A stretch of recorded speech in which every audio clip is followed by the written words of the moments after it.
Muchísimas gracias. A continuación, voy a tener el placer de presentarles a otro querido amigo de El Salvador. Él es Efraín González. Él vive en Chalatenango, que es al norte de El Salvador, ¿verdad? Cerca de Honduras. Está de aquí de la capital de donde yo estoy, está más o menos a 1 hora y media, 2 horas, más o menos, ¿verdad, Efraín? Sí. Es bien interesante invitarte, Efraín, a este espacio. Me encanta porque recuerdo cuando los conocí a vos y a tus hermanas, eran unos niños, participaban en las clases de niños en las que yo estuve en algún momento dando en la comunidad, y ahora realmente es increíble verlos a todos ustedes eh, pues con sus familias y sirviendo. Bien, Efraín nos va a compartir este maravilloso tema que es el poder de la alianza. Entonces, Efraín, creo que vos vas a compartirnos tu pantalla, ¿verdad? Sí, pero más adelante a mí me gustaría saber si me escuchan bien. Muy Perfecto. bien, gracias. Gracias, entonces un saludo a todos, un gusto participar en esta iniciativa. Hay una oración que dice, a la hora del amanecer mi alma lánguida es vivificada y fortalecida por el recuerdo de tu belleza y perfección. Así que un saludo cordial para todos aquellos donde está empezando a amanecer, y para los que estamos aquí de madrugada también, y que hay un efecto de hablar sobre temas espirituales a esta hora. Quizás uno se conecta el silencio de la naturaleza, y quizás uno en este estado logra como conectarse un poco más con el ambiente y con la intención, ¿verdad? Así que el tema que vamos a desarrollar en este breve espacio es el poder de la alianza. Y yo creo que tiene varias maneras de cómo abordarlo. Y particularmente he estado analizando cómo podríamos hablar acerca de este tema, ¿verdad? Es bien importante mencionar que en la fe Bahá'í, cada uno de nosotros, cada uno de los creyentes, está invitado a investigar libremente la verdad, a escudriñar, a profundizar, y de esa manera Dios le puede conceder, Bahá'u'lláh nos puede conceder eh, cierta discernimiento en estos temas, ¿verdad? Así que mi posición en esta intervención es la de alguien que quiere compartir con ustedes algunas citas referentes a la figura de Abdul Bahá y del tema, y de esta manera podamos de alguna manera a través de los comentarios y a través de la reflexión, o cómo cada uno de nosotros reciba este texto, poder ir ampliando nuestro conocimiento del tema. Así que me gustaría ser uno más en esta reunión, aportando algunas ideas, ¿no? Quiero empezar contándoles una anécdota que me imagino que muchos de ustedes ya la leyeron, y que a mí en lo particular me gusta. Esta es una anécdota de la niñez de Bahá'u'lláh, y que nos da, digamos, a través de esta anécdota, eh, cómo la visión que tenemos acerca de este mundo transitorio, y cómo estamos llamados a fijar nuestra mirada en alturas más nobles. Mi demanda hacia ti es grande, dice la palabra oculta. Entonces, esta es la anécdota. Dice, siendo yo niño, y esta es una anécdota de Bahá'u'lláh, se celebró en Teherán la boda de un hermano mío. Según la costumbre de allí, se hicieron grandes fiestas durante 7 días y 7 noches. El último día estaba anunciando un teatro de marionetas sobre el sultán Salim.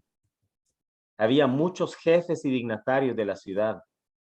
Yo me puse a contemplarlo desde una pieza que daba al patio de la casa donde se iba a representar. Levantaron allí una tienda y vi después aparecer figuras humanas de un palmo de altura. Estas anunciaban la salida de su majestad. Luego salieron otras figuras haciendo como si barrían y limpiaban el camino. Después el pregonero hizo el bando para la audiencia del pueblo y acudió a continuación mucha gente con sombreros y fajas. Otros venían con mazas y los verdugos con grilletes y varas. Entonces apareció el rey andando majestuosamente. Se sentó sobre su trono y los ministros y demás dignatarios se colocaron en su lugar asignado. En este momento trajeron a un ladrón que por orden del rey fue decapitado y de cuyo cuello salía algo como tinta roja. Su majestad se puso a hablar con sus ministros. Y entre tanto llegó la noticia de que en cierta parte del país se había levantado una revuelta. Se armó un destacamento para enviarlo allí, y detrás de la tienda empezaron a oírse cañonazos. Decían que era la guerra. La audiencia se acabó. Quedé yo meditando sobre todo este juego cuando vi salir a alguien detrás de la tienda con una caja bajo el brazo.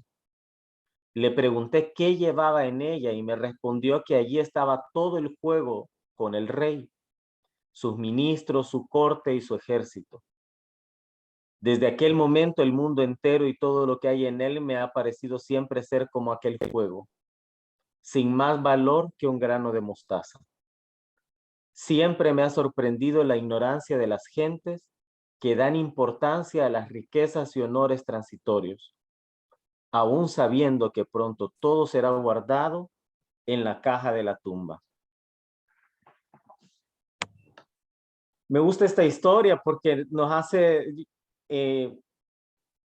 reflexionar en los escritos sagrados, en todas las religiones. Siempre se hace un llamado a despreciar lo transitorio, lo mundano, ¿verdad? Y cuando hablamos acerca del centro de la alianza, de la figura de Abdul Baha, estamos recordando a alguien cuya vida fue servidumbre, pero que rechazó totalmente cualquier tipo de distinción mundana. En el homenaje que le brinda la Casa Universal de Justicia, dice que él jamás percibió la alabanza o el reconocimiento mundano. Y sobre eso hay varias historias de Abdul Baha que nos ejemplifican que nunca buscó, digamos, la dicha o los placeres que nos puede ofrecer este mundo. Ese es uno de los ejemplos que podemos tomar. Bien, a continuación voy a compartir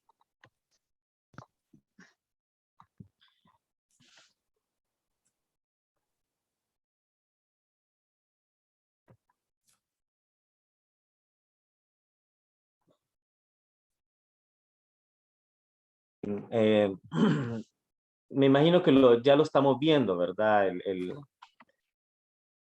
Lo estamos observando. Entonces, quiero iniciar hablar acerca del poder de la alianza, poniéndonos un poco en contexto. Y para eso quiero citar algunos pasajes del libro La Fe Bahá'í, la nueva religión mundial, de William Hatcher y Douglas Martin. En el capítulo 4, que se llama La sucesión, mencionan: con la desaparición de Bahá'u'lláh, la fe Bahá'í entró en una etapa de desarrollo que daba paso a lo que los Bahá'ís consideran como el rasgo distintivo de su religión.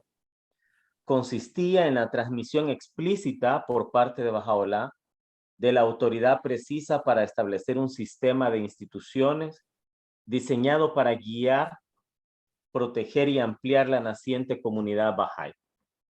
Se debe sobre todo a este sistema el que la fe Bahá'í, entre todas las religiones independientes, haya evitado su división en sectas.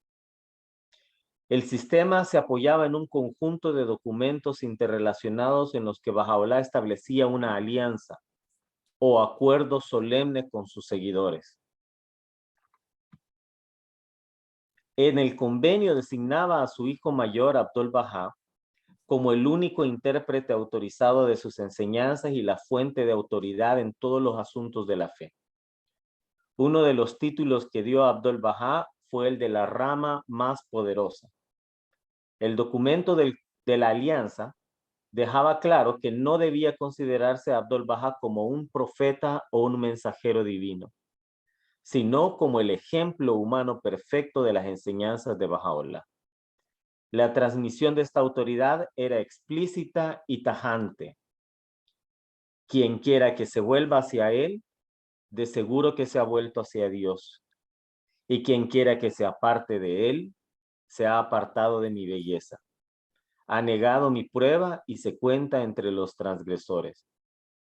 Él es el recuerdo de Dios entre vosotros y su confianza en vosotros. Es su manifestación en vosotros y su aparición entre los siervos que están cerca de él.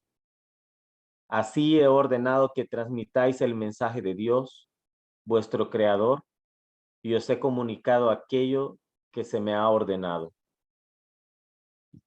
Bahá'u'lláh puso también especial cuidado en asegurarse de que durante su propia vida, la comunidad Bahá'í se acostumbraría de manera gradual al papel que pretendía que desempeñara Abdul-Bahá tras su fallecimiento. Las relaciones entre la comunidad Bahá'í y las autoridades civiles, así como cualquier relación con la población de Palestina, quedaron casi por completo en manos de Abdul-Bahá. Era habitual que los peregrinos de Persia fuesen recibidos por el maestro, otro título que Bahá'u'lláh dio exclusivamente a su hijo mayor. Y las visitas al fundador de la fe se preparaban bajo la supervisión de Abdul-Bahá. La naturaleza de la autoridad conferida a Abdul-Bahá y las demandas que presentaba la creciente comunidad Bahá'í le proporcionaron una oportunidad de ejercitar sus impresionantes dotes personales.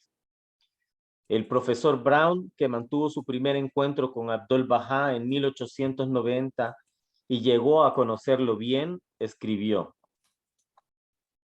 raras veces he visto a alguien cuyo aspecto me haya impresionado más.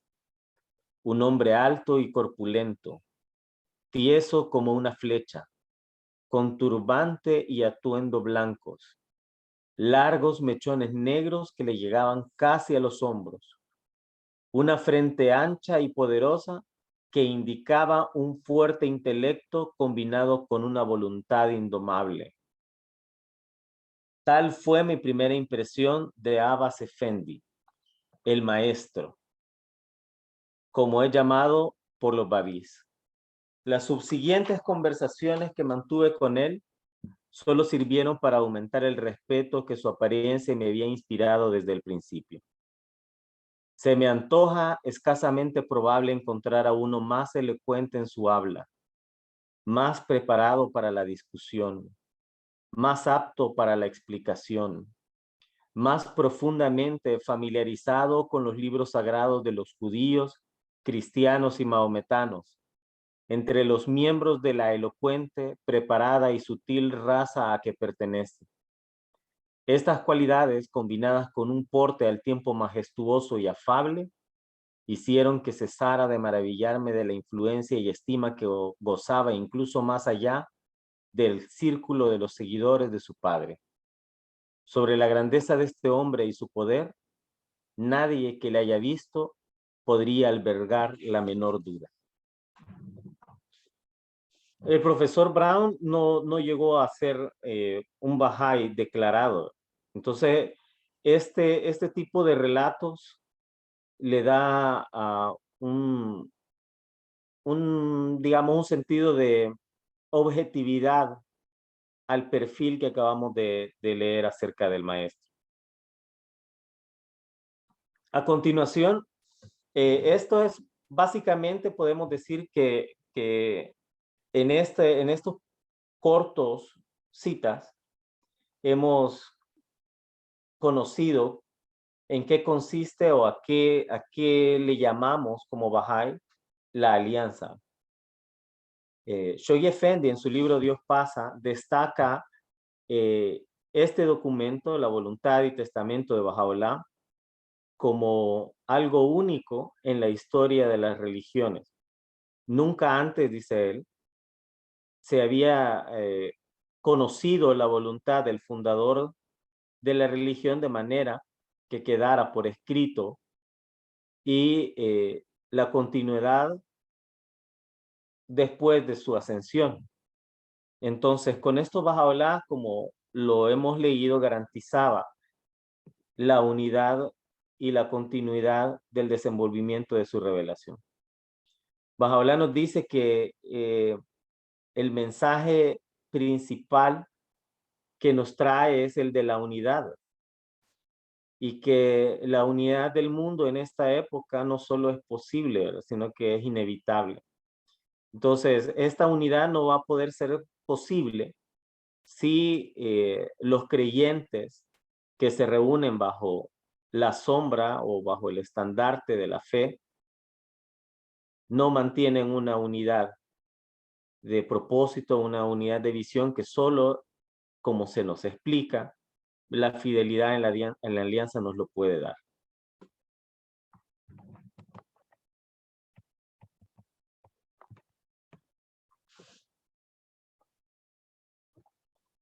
Me gustaría saber si siguen observando la presentación, ¿verdad? Sí sigue observando la presentación.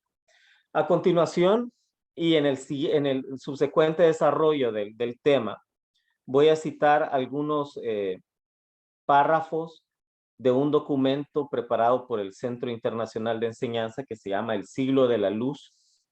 Este documento fue elaborado para hablarnos acerca de una perspectiva Bahá'í del siglo XX.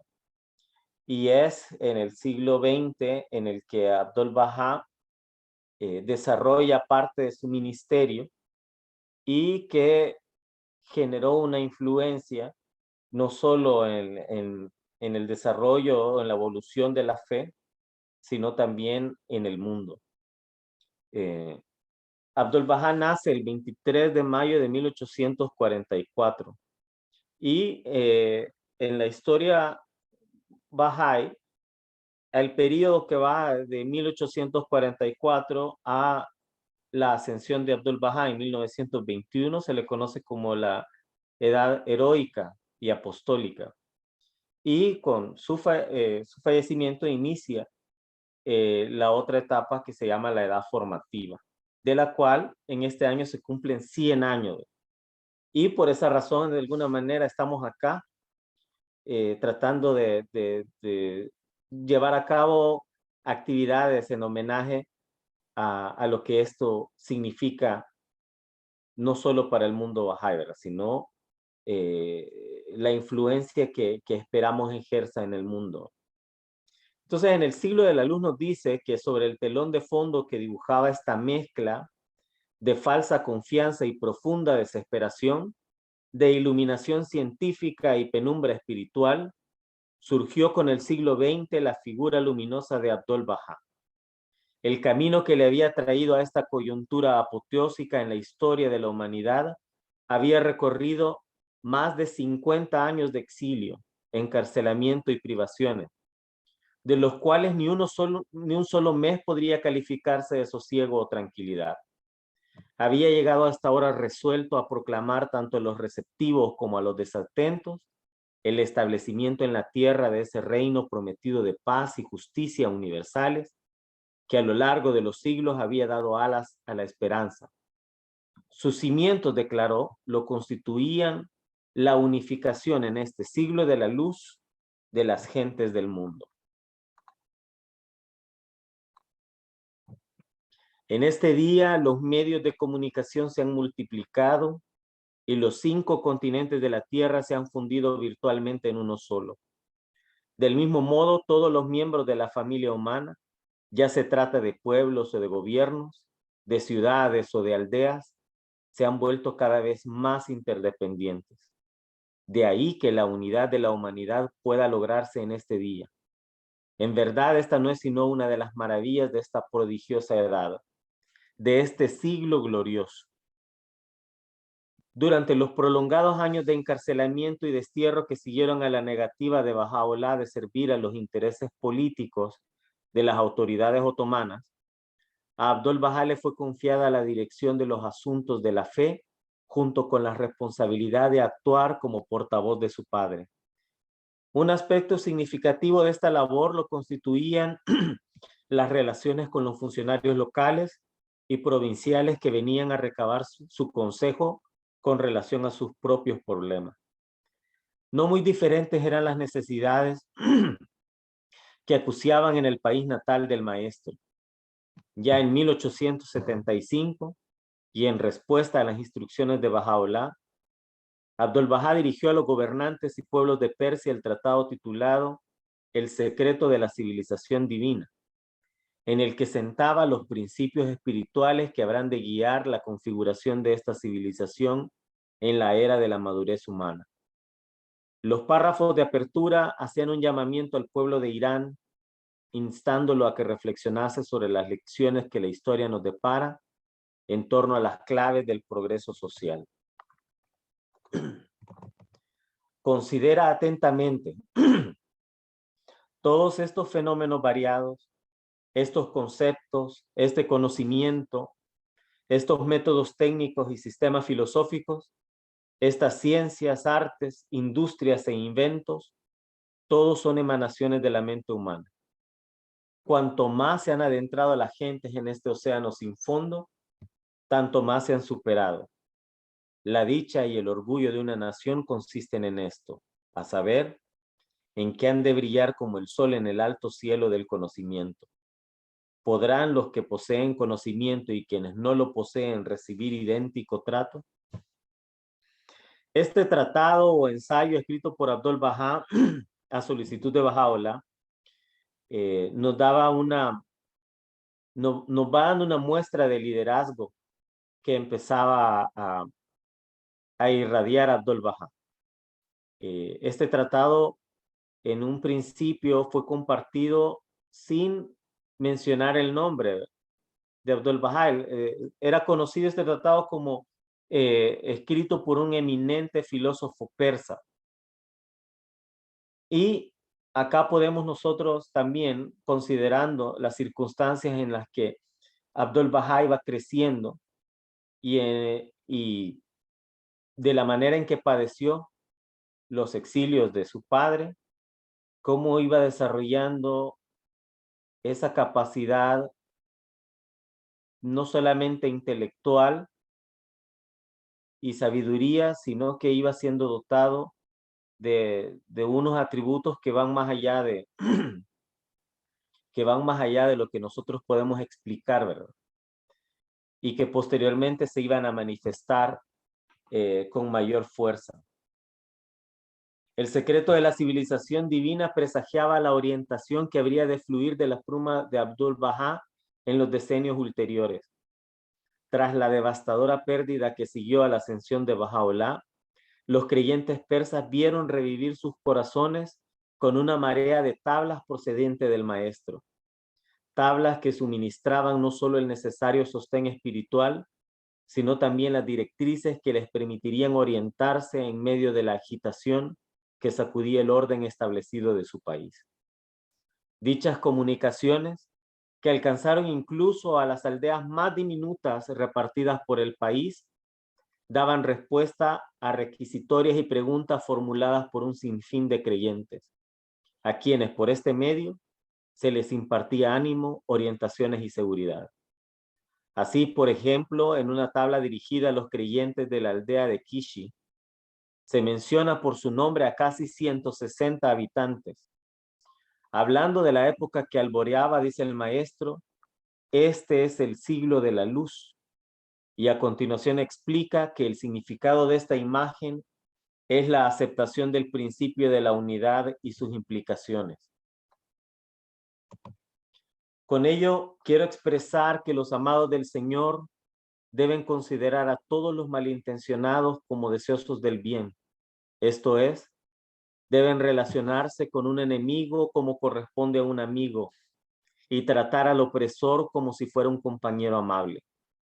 No deberían fijarse en las faltas o las transgresiones de sus enemigos, ni prestar atención a su enemistad, iniquidad u opresión. Cosa extraordinaria en este caso, esta pequeña compañía de creyentes perseguidos, afincada en un rincón remoto de un país que todavía permanecía por lo demás intacto y ajeno a la vida social e intelectual exteriores, queda emplazada en virtud de esta tabla a remontar la mirada por encima de las preocupaciones locales y observar desde el plano global las implicaciones de la unidad. Antes bien, deberían ver a los pueblos a la luz del llamamiento de la bendita belleza, en el sentido de que todos los miembros de la raza humana son siervos del Señor de poder y gloria, ya que Él ha puesto a la creación entera bajo el alcance de su expresión unífica y ha dispuesto que les mostremos a todos amor y afecto, sabiduría y compasión, fidelidad y unidad, sin discriminación alguna. En este caso, el llamamiento del maestro no solo invita a alcanzar un nuevo nivel de comprensión, sino que también entraña la necesidad de comprometerse con hechos. En la urgencia y confianza que destila este lenguaje, puede apreciarse el poder que habría de dar origen a los grandes logros protagonizados por los creyentes persas en los decenios posteriores, tanto en la promoción mundial de la causa como en la adquisición de las capacidades que han de impulsar la civilización. Oh vosotros, amados del Señor, con máxima gloria y alegría, servid al mundo de la humanidad y amad a la raza humana. Desviad vuestros ojos de las limitaciones y desembarazaos de las restricciones, pues librarse de ellas redunda en bendiciones y favores divinos. Por lo cual, no descanséis, ni siquiera un instante, y no busquéis un minuto de tregua ni un momento de reposo. Alzaos como las olas de un enorme mar, y bramad como el leviatán del océano de la eternidad. Por tanto, mientras haya un latido de vida en las venas, hay que esforzarse y laborar, y afanarse por establecer unos cimientos que el paso de los siglos y siglos no pueda socavar, y por levantar un edificio que el transcurso de las edades y eones no pueda derribar. Un edificio que resulte eterno y duradero, de modo que la soberanía del corazón y del alma puedan asentarse y afianzarse en ambos mundos. Desde una perspectiva mucho más desapasionada y global que la actualmente posible, los historiadores sociales del futuro, beneficiarios de un acceso sin obstáculos a toda la documentación primaria, estudiarán minuciosamente la transformación lograda por el maestro en aquellos albores. Día tras día, mes tras mes, desde un exilio distante donde sufría el acoso continuo de una hueste inclemente de enemigos. Abdul-Bahá logró estimular la expansión de la comunidad Bahá'í persa y más aún moldear su conciencia y vida colectivas. El resultado fue el surgimiento de una cultura, no importa cuán localizada, que carecía de paralelo alguno en la historia de la humanidad.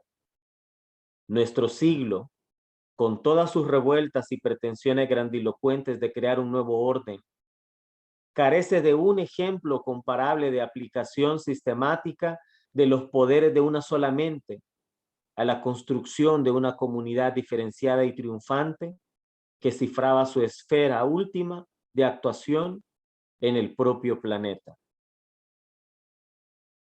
En la sociedad y cultura que el maestro iba desarrollando, las energías espirituales se expresaban en los asuntos prácticos más cotidianos. El énfasis en las enseñanzas sobre educación proporcionó el impulso que llevó al establecimiento de escuelas bahá'ís en la capital y en otros centros provinciales, incluyendo la Escuela Tarbiyat de niñas, la cual habría de alcanzar renombre en todo el país. Gracias al auxilio prestado por los colegas bahá'ís norteamericanos y europeos, a estas iniciativas pronto habrían de sumarse clínicas y otras instituciones médicas. Una red de correo de ámbito nacional facilitaba a la esforzada comunidad bahá'í los rudimentos de un servicio postal del que el resto del país carecía ostensiblemente. Los cambios operados afectaban incluso a las circunstancias más caseras del día a día. Así, por ejemplo, y atendiendo las leyes del Kitab y Aqdas, los bahá'ís persas abandonaron el uso de los inmundos baños públicos, focos contagiosos de enfermedades e infecciones, para dar paso al empleo de duchas de agua corriente. Todos estos avances, ya fueran sociales, organizativos o prácticos, derivaban su empuje de la transformación moral que de forma continua iba distinguiendo a los bahá'ís, incluso a los ojos de quienes se mostraban hostiles a la fe, como candidatos para puestos de confianza. El que cambios de tan grandes alcances se produjeran tan rápidamente en un segmento de la población persa, destacándola de la mayoría circundante, casi toda ella hostil, era una demostración de los poderes liberados gracias a la alianza establecida por Baha'u'lláh con sus seguidores y a la asunción de Abdul Bahá de la jefatura de que esta misma alianza le había investido singularmente. Voy a leer una vez más esta cita porque aquí, según el tema que estamos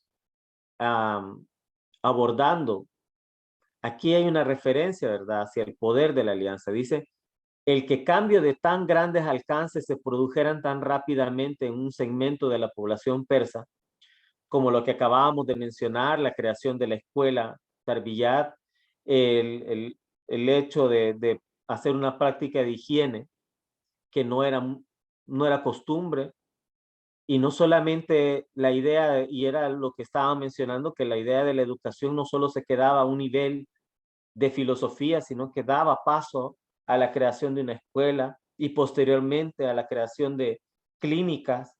Entonces dice, el que cambios de tan grandes alcances se produjeran tan rápidamente en un segmento de la población persa, destacándola de la mayoría circundante, casi toda ella hostil, era una demostración de los poderes liberados gracias a la alianza establecida por Baha'u'lláh con sus seguidores y a la asunción de Abdul Bahá de la jefatura de que esta misma alianza le había investido singularmente. Posterior a la ascensión de Baha'u'lláh y debido a cierto contexto político en ese momento histórico a finales del siglo XIX, Abdul Bahá queda libre de, digamos, de ser ya un prisionero en la ciudad prisión de Acá. Y según lo menciona el documento El Siglo de la Luz, menciona que uno de los grandes logros del ministerio de Abdul Bahá es su viaje a Occidente y llevar la fe y abrir la fe a Occidente. Ahora que nosotros lo vemos actualmente, digamos, cuando podemos analizar la historia, creo que un ejemplo inmediato o claro que podemos encontrar acerca de que la alianza que establece Baha'u'lláh con la humanidad al designar a su hijo como el centro y ejemplo es cómo en las circunstancias adversas en que la fe se ha desenvuelto y pese a todo esto adverso, Abdul Bahá empieza una expansión en estas circunstancias que quizás ahora nosotros no los podemos imaginar. Sus viajes a Occidente y ahí mismo lo mencionan y hacen referencia en algunos libros que de los cientos de personas que escuchaban al maestro, un pequeño grupo era el que podía a la larga mostrar algún tipo de atención, y de ese pequeño grupo, unos reducidos son los que lograron como encenderse y llevar el mensaje de Bahá'u'lláh y abrir nuevas regiones. Entonces, pese a que en el entorno podían las cosas verse adversas, creo que nos da un ejemplo que la alianza de Bahá'u'lláh marcha decididamente hacia su fin último, que es que la fe de Bahá'u'lláh y el mensaje de Bahá'u'lláh abarque el mundo y llegue a todas las personas. Y creo que como bahá'ís debemos estar confiados en eso, ¿verdad? A mí me gustó recientemente en una charla con amigos bahá'ís, alguien que tuvo la oportunidad de ir a la conmemoración en Tierra Santa decía que podemos estar tristes, digamos, por el panorama, pero no podemos estar confundidos. Y yo creo que eso es importante mantenerlo, porque ahí tenemos el ejemplo de la historia. Abdul Bahá, en un ambiente hostil y bajo diferentes adversidades, llevó a cabo su propósito y la misión que se le había encomendado. Bien, de acuerdo a los viajes de Occidente, voy a mencionar que Abdul Bahá iba a emprender una serie de travesías que habrían de durar unos 3 años y que le llevarían finalmente hasta la costa del Pacífico del continente norteamericano. Las penalidades y riesgos de los viajes internacionales de aquellos primeros años del siglo constituían el menor de los obstáculos que pudiera entorpecer la realización de los objetivos que se había fijado. En palabras de Shoghi Effendi, él, quien, en sus propias palabras, había ingresado en prisión siendo un joven y la había abandonado ya anciano, quien nunca antes había hablado ante un auditorio público, ni había asistido a escuela alguna, no se había movido en los círculos occidentales y no estaba familiarizado con sus costumbres e idiomas. Se había alzado no solo a proclamar desde el púlpito y el estrado, en algunas de las principales capitales de Europa y en las ciudades principales del continente norteamericano, las verdades distintivas atesoradas en la fe de su padre, sino también a demostrar de igual manera el origen divino de los profetas anteriores a él, a exponer la naturaleza de los vínculos que los unían a dicha fe. La actitud abierta con la que fue recibido permitió a Abdul Bahá proclamar sin ambigüedades los principios sociales de la nueva revelación. Shoghi Effendi resume así las verdades que presentó. La búsqueda independiente de la verdad, desembarazada de supersticiones o tradiciones, la unicidad de toda la raza humana, principio axial y doctrina fundamental de la fe, la unidad básica de todas las religiones, la condena de toda forma de prejuicio, sea religioso, racial, de clase o nación, la armonía que debe existir entre la religión y la ciencia, la igualdad del hombre y la mujer, las dos alas con las que el pájaro del género humano puede levantar el vuelo, la introducción de la educación obligatoria, la adopción de un idioma universal auxiliar, la abolición de la riqueza y pobreza extremas, la institución de un tribunal mundial para la resolución de litigios entre las naciones, la exaltación del trabajo cuando éste se realiza con espíritu de servicio, al rango de adoración, la glorificación de la justicia como principio rector de la sociedad humana y de la religión como baluarte para la protección de todos los pueblos y naciones, y el establecimiento de una paz permanente y universal como meta suprema de toda la humanidad, estos descuellan como los elementos esenciales de la política divina que proclamó ante los grandes figuras del pensamiento así como ante las masas en general en el curso de sus travesías misioneras. El núcleo del mensaje del maestro consistía en el anuncio de que había llegado el día prometido para la unificación de la humanidad y el establecimiento del reino de Dios en la tierra. Ese reino, tal como traslucían las cartas y alocuciones de Abdul-Bahá, nada debía a ninguno de los presupuestos transmundanos tan corrientes en las enseñanzas de la religión tradicional. Antes bien, el maestro proclamó la llegada de la humanidad a su madurez y el surgimiento de una civilización global en la que el desarrollo del arco completo de potencialidades humanas será fruto de la interacción entre los valores espirituales universales, por un lado, y por otro, los avances materiales con los que apenas cabía soñar siquiera por entonces. El medio para alcanzar esta meta, declaraba Abdul-Bahá, ya existía. Lo que se necesitaba era la voluntad de actuar y la fe para persistir. Todos sabemos que la paz internacional es buena, que ella es la causa de la vida, pero se necesita voluntad y acción. Por cuanto este siglo es el siglo de la luz, la capacidad de alcanzar la paz está garantizada.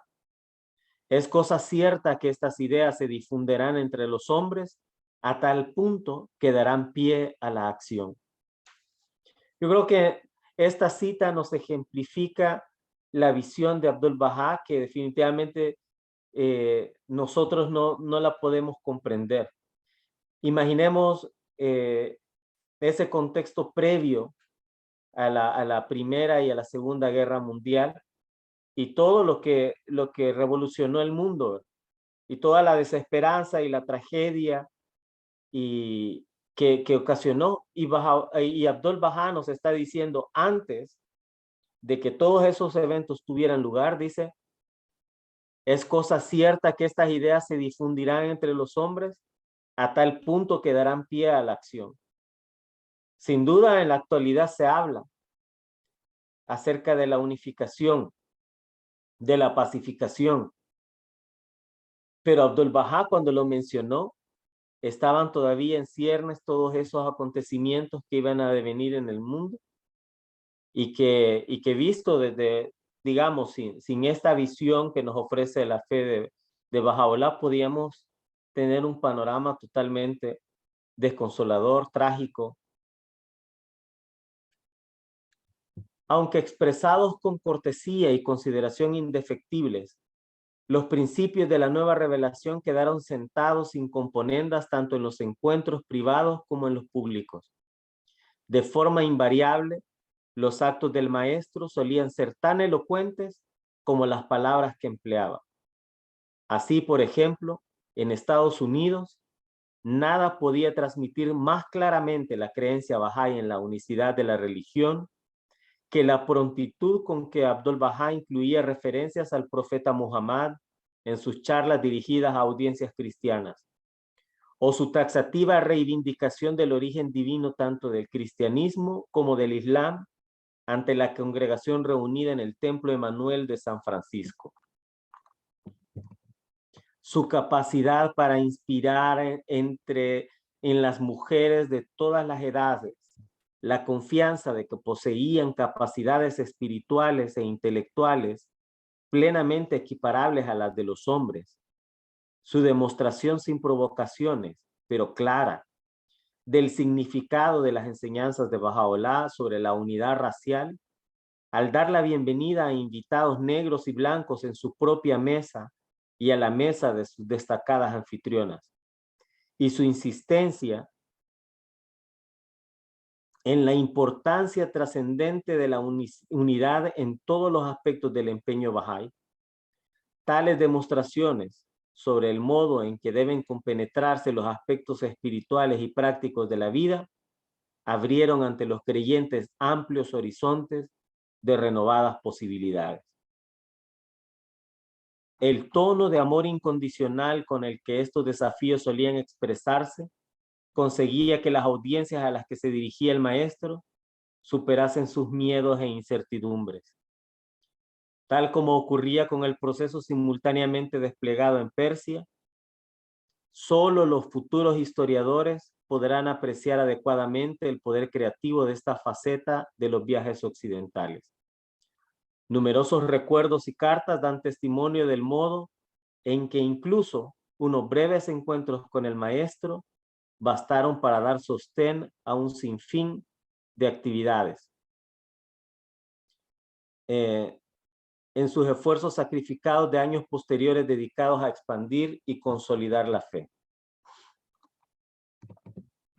Sin la intervención del propio centro de la alianza, resulta imposible imaginarse cómo aquellos grupúsculos de creyentes occidentales hubieran podido percatarse con tal rapidez de lo que la causa exigía de ellos y de emprender las descomunales tareas que la empresa comportaba.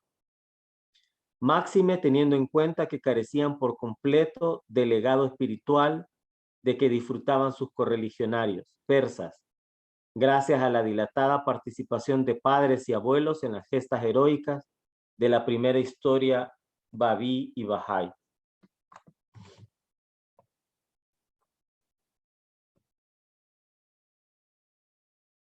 Sus oyentes fueron emplazados a convertirse en protagonistas amorosos y confiados de un gran proceso civilizador cuyo eje lo constituía el reconocimiento de la unicidad de la raza humana.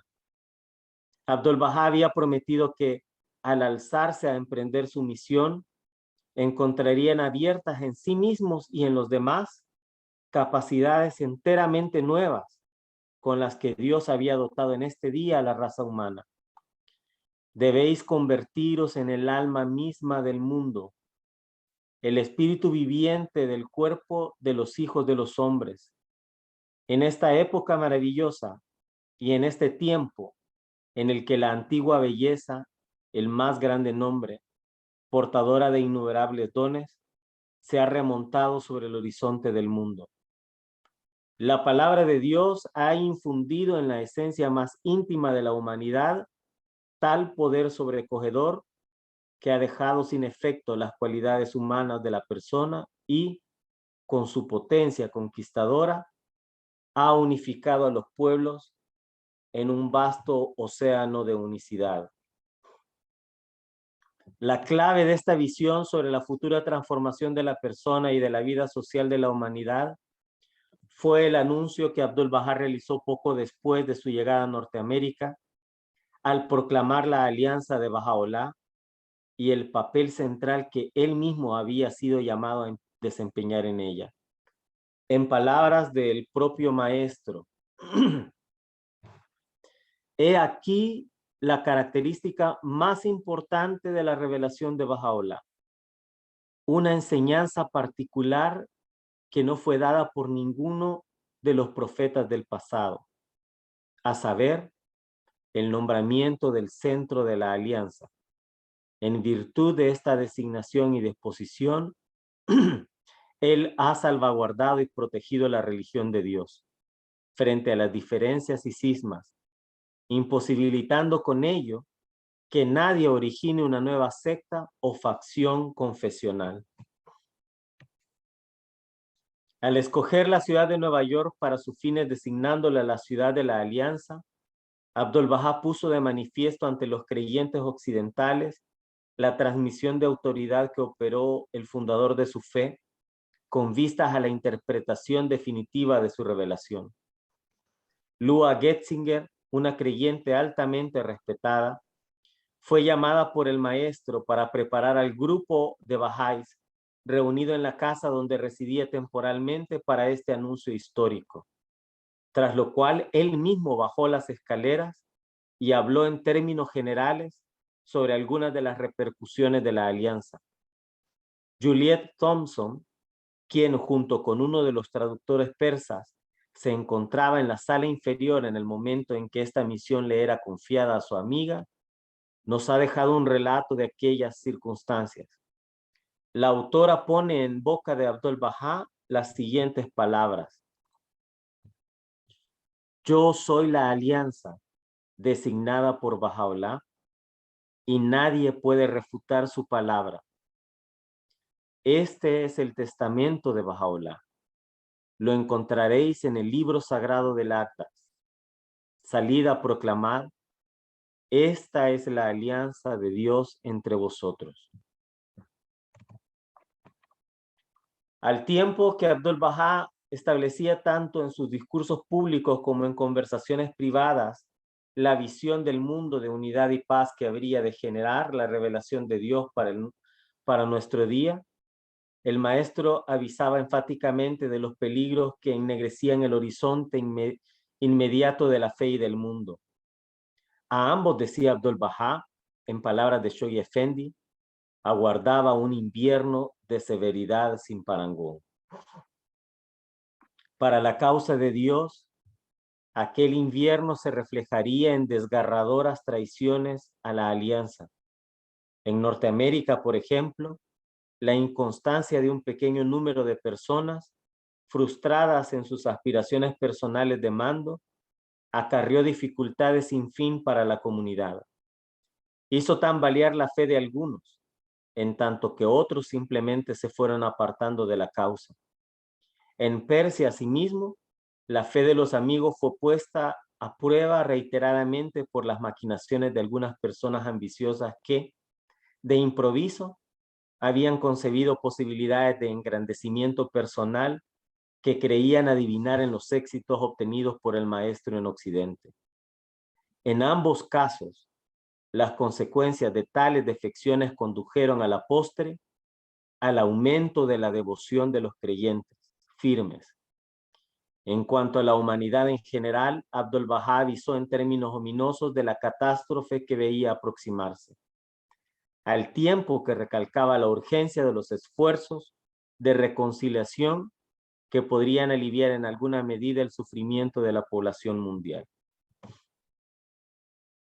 Entonces, en esta última parte, reflexionamos acerca de que Abdul-Bahá nos daba un panorama sombrío, tanto como una tormenta, tanto para la fe como para el mundo.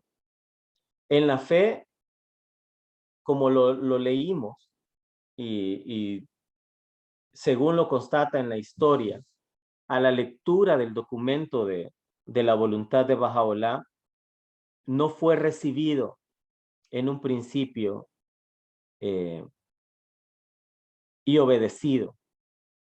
Incluso los familiares de Abdul-Bahá actuaron de manera contraria, desobedeciendo lo que estaba en la voluntad y testamento de Bahá'u'lláh.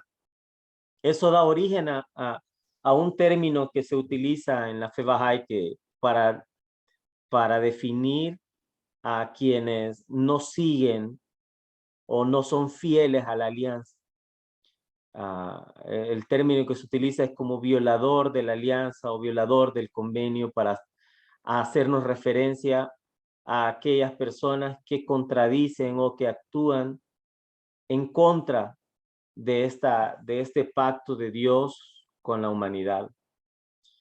Y para el mundo, como lo atestiguaron los años siguientes a que lo dijera Abdul-Bahá, se iban a sobrevenir los conflictos y las guerras que iban a asolar el mundo, y que en ese panorama iba a ser bastante incierto, digamos, lo que la humanidad podía esperar de un futuro. Y yo creo que esa es la visión que Abdul-Bahá nos trae y la fe Bahá'í. Y es que ahí está este proceso que en la fe Bahá'í se conoce como crisis y victoria, que de las condiciones de crisis emergen las oportunidades también para la victoria y para un avance, que da lugar, como lo dice Shoghi Effendi, a mayores pruebas, para que una vez superadas estas pruebas se conquiste una altura mayor, pero también le demos bienvenida a otro tipo de pruebas. Entonces es como una constante, y es algo que el creyente Bahá'í está llamado a reconocer y a tener una visión de lo que le rodea con una visión diferente. Es la visión que nos da Abdul Baha. Bien, quiero ver cómo estamos. Me gustaría, para ir finalizando, y a raíz de lo que hemos leído, generar una pregunta para ver si podemos los amigos comentar algo.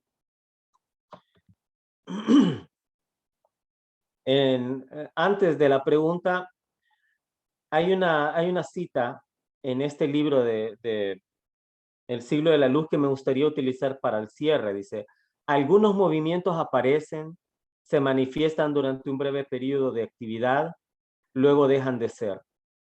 Otros hacen gala de una mayor medida de crecimiento y fortaleza, pero antes de madurar su desarrollo, se debilitan, desintegran y quedan relegados al olvido. Hay otra clase de movimiento o causa que desde inicios modestísimos e inadvertidos hacen avances seguros y graduales. Se ensanchan y amplían hasta que adoptan proporciones universales. El movimiento Bahá'í es de esta naturaleza. Una muy buena cita para que lo reflexionemos. Porque también nos invita a ver este proceso de crecimiento y de desenvolvimiento de la revelación de Bahá'u'lláh con otra perspectiva, digamos. No es algo inmediato, no es algo que queremos para allá, que queremos ver resultados en números grandes. Dios tiene un propósito y ha fijado para cada ocasión un tiempo. Y de lo que estamos seguros es que la fe Bahá'í va avanzando y va adquiriendo nuevas atributos y experiencias para enfrentar nuevos desafíos. Recientemente la Casa Universal de Justicia compartió con el mundo Bahá'í un homenaje a la figura de Abdul Baha.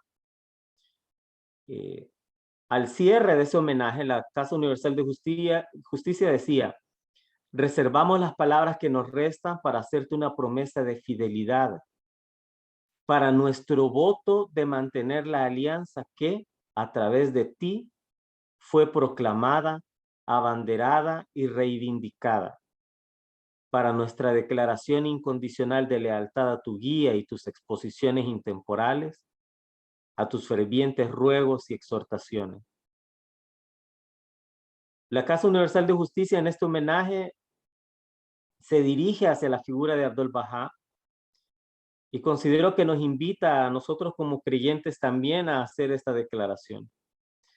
Entonces, en ese sentido, y para darle un cierre a esta exposición, le invito a compartir ejemplos de esos esfuerzos firmes y denodados del mundo Bahá'í por cumplir la misión que se le ha conferido en este momento.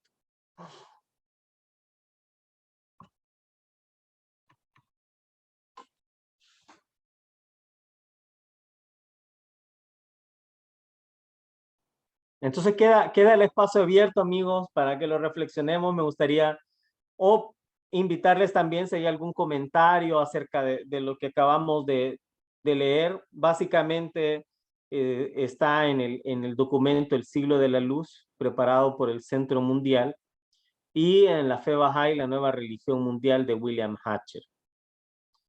Entonces, para generar algún tipo de comentarios, ahí está la invitación para que compartamos algunos ejemplos de esos esfuerzos que se están realizando en el mundo Bahá'í, de los que tal vez podamos mencionar.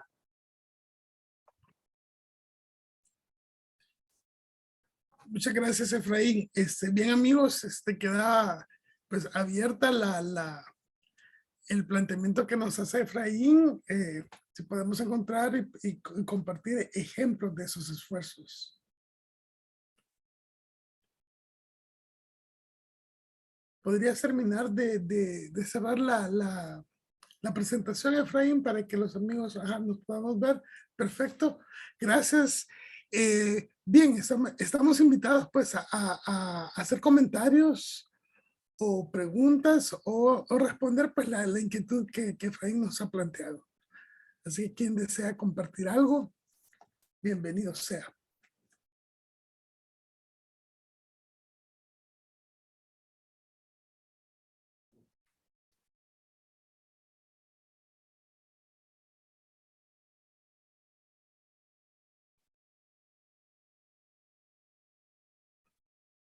¿Está clara la pregunta, amigos? ¿O desean que Efraín nos replantee una vez más la inquietud con la que cerró su disertación?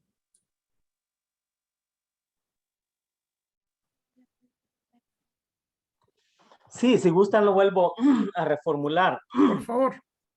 Con base al documento que la Casa Universal de Justicia compartió al mundo Bahá'í en homenaje a Abdul Bahá, ahí encontramos un fragmento en el que dice que reservamos las palabras que nos restan para hacerte una promesa de fidelidad para nuestro voto de mantener la alianza que a través de ti fue proclamada, abanderada y reivindicada. Ahora, también en este documento, en este homenaje, habla acerca de los esfuerzos firmes y denodados del mundo Bahá'í por cumplir la misión que se le ha confiado en este momento. Entonces, la Casa Universal de Justicia nos habla de que el mundo Bahá'í está haciendo esfuerzos por cumplir la misión que se nos ha confiado en este momento.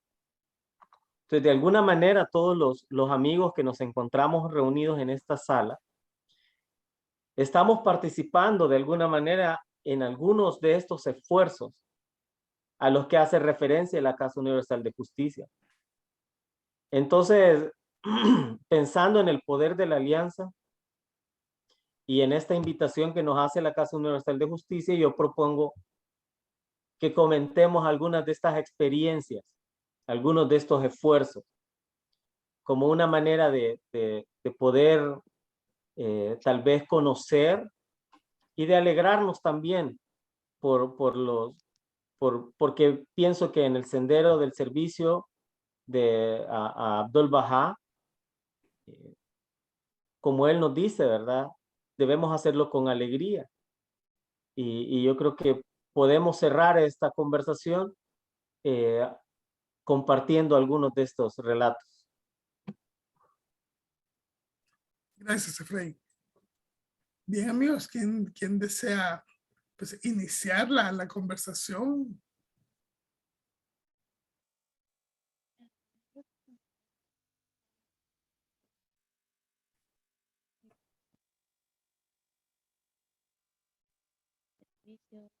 Vamos a dar un tiempito para que pensemos y podamos compartir. Hola, ¿no me Hola, escuchan? hola, adelante. Sí. Andrea. No, lo que decía es, lo que se me ocurre decir es que tal vez los esfuerzos, algunos de los esfuerzos son las actividades de servicio o los libros de estudio y tal vez el más grande sería nuestro propio esfuerzo o nuestra propia vida es un esfuerzo para que otras personas también conozcan la. Okay. Gracias, Andrea. Estás planteando, bueno, uno, pues los esfuerzos que se hacen a través de todas las actividades educativas que tenemos, ¿verdad? Que es un programa educativo y luego también el esfuerzo personal, ¿verdad? A través de nuestra vida, pues enseñar la causa. ¿Alguien más desea compartir? Gracias, Andrea. ¿Alguien más desea compartir algún otro ejemplo?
porque creo que la pregunta nos ha quedado así un poco grande, Efraín.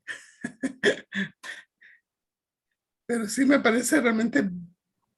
No, yo no creo que tal vez quede grande, sino sí, que yo creo que a veces las circunstancias, tal vez no estamos ahorita para poder hacer algunos comentarios, pero yo creo que cada uno de los participantes sí ha pensado en esto, ¿verdad? Yo lo seguramente. veía de una manera más general, porque yo creo que esto en el homenaje dice los esfuerzos del mundo Bahá'í.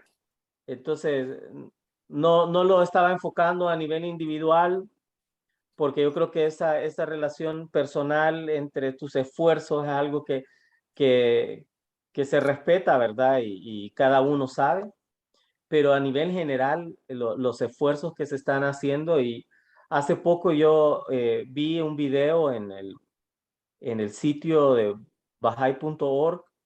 Era un video acerca de lo que reunía actividades de la comunidad Bahá'í en el mundo durante el año 2020 por la pandemia. Y yo no había visto ese video y me pareció muy interesante porque aparecen los amigos eh, llevando alimentos a otros o llevando a cabo actos de servicio en el contexto de la pandemia. Y yo creo que, de acuerdo a lo que acabamos de leer, de eso se trata el ser fiel a la alianza, ¿verdad? Porque Abdul Baha decía, él te lo explica, pero lo ejemplifica, ¿verdad? Entonces no podemos separar de la acción las enseñanzas, ¿verdad? Entonces yo creo que ese video nos pone de manifiesto que sí, el mundo Bahá'í realmente está haciendo esfuerzos. Yo creo que cada uno en sus comunidades en esta época llevó a cabo actos de servicio y, y ese era el momento, ¿verdad? Para poderlos eh, llevar a cabo, ¿verdad? Y que como lo hemos visto en la fe Bahá'í, tú tienes una visión que, que tienes optimismo hacia el futuro, hacia lo que viene, ¿verdad? Aunque el modelo actual o las condiciones del mundo te puedan decepcionar. Pero Bahá'u'lláh te dice que pronto el orden actual será enrollado y uno nuevo será desplegado en su lugar, y esa es parte de la visión que digamos que como Bahá'í uno tiene esa dicha. Pero bien, esto era, Carlos. Yo con esto cierro. Y pues ahí está la invitación a que sigamos reflexionando sobre este tema. Muchísimas gracias, Efraín. Amigos, sí, Maricruz, por favor, adelante. Yo creo que el mismo hecho de estar aquí hoy es todo un logro. Quiero decir, igual no por nuestros trabajos, por lo de no por los míos. Pero, por ejemplo, donde yo vivo hay una pareja, un matrimonio que son oriundos de aquí, de la isla, de la ciudad, un lugar cerrado, pero a cal y a canto, a cualquier novedad, innovación, etcétera. Casi 40 años atrás, ellos llevan 40 años siendo bajáis. Nadie ha aceptado la fe en la isla, en la ciudad donde vivimos, los 3, 4, pero ahí siguen. Y yo creo que eso es una muestra también, que no siempre tenemos en cuenta, pero que ahí están, ahí están, a las duras y a las maduras. Luego lo que ha dicho Efraín, el vídeo este yo también lo vi, y el hecho de que se sigan, o sea, de que tengamos encuentros, de que en todas partes se esté oyendo cada vez más sobre la fe, de que el desarrollo del mundo así que está como está, pero que cada día que pasa casi es una confirmación de todo lo que trajo Bahá'u'lláh, yo creo que es un gran logro. Creo. Sí. Sin duda, sin duda. Gracias, Maricruz. Bien, muchas gracias, Efraín, nuevamente. Realmente ha sido... sí, Maricruz, adelante, perdón. El COVID quiere conocer la fe y se viene a nuestras casas y está con nosotros. Buen ejemplo. Muera la suya, porque si no. Sí. Ok, sí, Efraín, muchísimas gracias por este tema realmente tan profundo, tan importante también para la firmeza de nosotros como creyentes. Realmente es algo vital que realmente debemos de reflexionar, y junto con el tema que Fernando nos planteaba de tener al maestro como nuestro ejemplo, pues es sin duda dos cosas que debemos de considerar constantemente, ¿verdad? Quería compartir antes de cerrar este punto un video que una clase de niños virtual aquí en San Salvador hizo para el Día de la Alianza, y que tiene que ver con este tema, obviamente. Permítame un segundo, quiero compartir eso.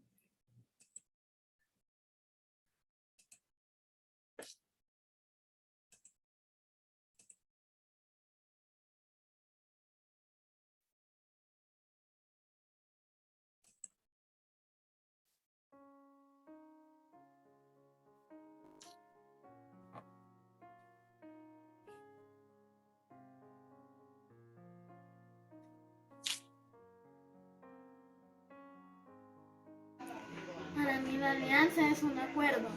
Bahá'u'lláh al fallecer pidió que nos volviéramos al maestro. Esto en parte de la alianza en seguir su ejemplo en nuestra vida. La alianza es un acuerdo único. Sabemos dónde buscar guía. Es obedecer y amar a todo lo ordenado por Bahá'u'lláh. La alianza es un día sagrado que celebramos. Es un acuerdo para obedecer lo que Bahá'u'lláh dejó en su testamento.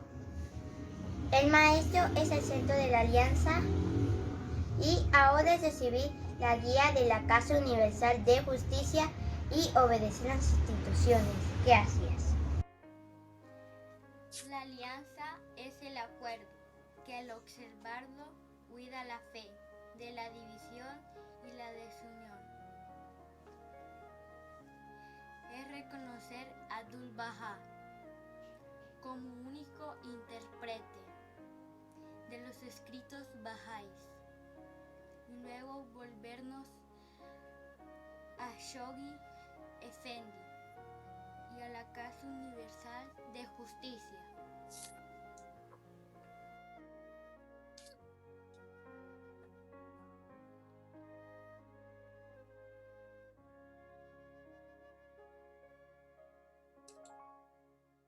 Bien, un ejemplo, ¿verdad? También de servicios que podemos dar en nuestras localidades, atendiendo a niños y compartiendo las enseñanzas de la fe. Andrea, me habías comentado que habías escrito algo, y no sé si quisieras compartirlo con los amigos. Sí, solo que lo tengo escrito, ¿me siguen escuchando ahorita? Sí, Sí. te escuchamos bien. Ok. Permítanme entonces. Cuéntanos. Es una oración. En realidad he escrito 2 oraciones hasta el momento. Y creo que son una manera que he sentido como de liberar o dar gracias de estar, de haber llegado hasta donde estoy ahora en la fe, pues porque como saben la mayoría, yo declaré mi fe hace poquito y pues quisiera compartir esta oración con ustedes también, que es Perfecto. en realidad una oración de agradecimiento. Adelante, Andrea. Te escuchamos. Mi vida se ha llenado de tu gracia. Tocaste a la puerta de mi corazón, que por tantos años estuvo cerrada, alejada de ti, vagando en un limbo sin fin. Tú me has despertado de ese sueño profundo que solo me atormentaba con pesadillas de tristeza y angustia. Estaba perdida en una espiral de duda y calamidad material. Me has abierto los ojos del alma. Derramas tu poder por doquier, aliviando penas y sanando heridas. Mis días no son iguales cuando no menciono tus nombres. Nos has enviado las divinas manifestaciones de ti mismo para que podamos reconocerte y exaltarte. Oh mi Dios, sin ti, nuestra existencia sería nula, nada más que polvo que se pierde en el exhalo del viento. Estamos aquí ahora por ti, para adorarte a ti, para reconocer una vez más tu gloria y majestad. Señor de todos los mundos, permite que seamos servidores de bien a tu causa, que nuestra vocación seas tú, que nuestra respiración y nuestras vidas estén llenas de ti. A ti el que todo lo puede, el que todo lo sabe, el que nos da vida para adorarte, el que purifica nuestros corazones, el que siempre cuida, permite que esta oración llegue hasta ti.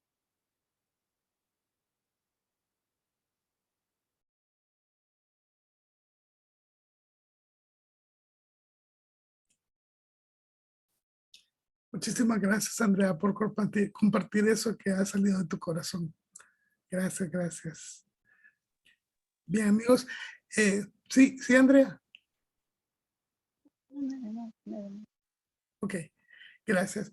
Bien, amigos, terminamos este espacio agradeciendo nuevamente a Efraín por esa magnífica presentación del poder de la alianza y que nos ha dejado una inquietud, ¿verdad? De que reflexionemos sobre lo que la casa nos plantea en el homenaje. Muchísimas gracias, Efraín. Te agradezco mucho tu esfuerzo y el acompañarnos hasta esta hora.